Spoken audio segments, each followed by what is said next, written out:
नाज़रीन, घोटकी में सिगा ऐं ऑक्सफोर्ड यूनिवर्सिटी पारां उस्तादनि जे कैरियर काउंसलिंग जे हवाले सां 2 ॾींहनि वारो सेमिनार मुनक़द कयो वियो, जंहिंमें 4 ज़िलनि जे उस्तादनि शिरकत कई। रिपोर्ट कयो आहे मुश्ताक शाही लगारी।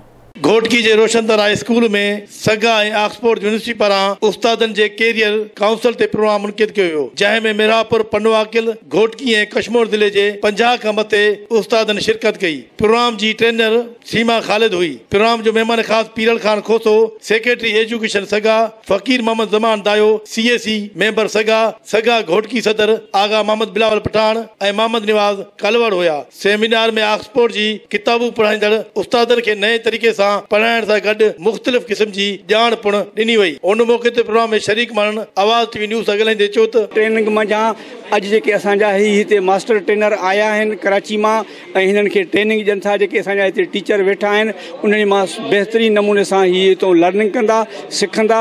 जेका ट्रेनिंग थी आहे इहा ट्रेनिंग वरी ही टीचर वञी असांजे ॿारनि खे ॾींदा जेके KG खां वठी इंटर ताईं आहिनि ऐं उन्हनि जो जेको आहे डेवलपमेंट तमामु वधंदी। असांखे उस्ताद छो पढ़ी ईंदा पढ़ाईंदा। अॼुकल्ह उस्ताद छा था कनि, वो किताब खणी अची बीह रहंदा बोर्ड ते न। अॼु असांजी मेन ट्रेनिंग ॾियण जो मक़सदु इहो आहे त ट्रेनिंग किताब खे तव्हां स्टडी करे घर मां पढ़ी करे अचो ऐं ॿारनि खे तालीम ॾियो। जॾहिं बोर्ड ते तव्हां अचो किताब तव्हां हथ में न हुजे। काफ़ी हिकिड़ो मवादु आहे जो असांजे ॿारनि खे उस्तादनि खे इंग्लिश वग़ैरह ग्रामर वग़ैरह इहे शयूं जेको आहे हिन खे सिखंदा जीअं हिन में का इम्प्रूवमेंट अचे। ऐं ऑक्सफोर्ड हिकिड़ो वॾो नालो आहे ऐं असां में वॾी ख़ुशी आहे त इहे असां वटि पहुची करे उस्तादनि खे ट्रेनिंग ॾींदा।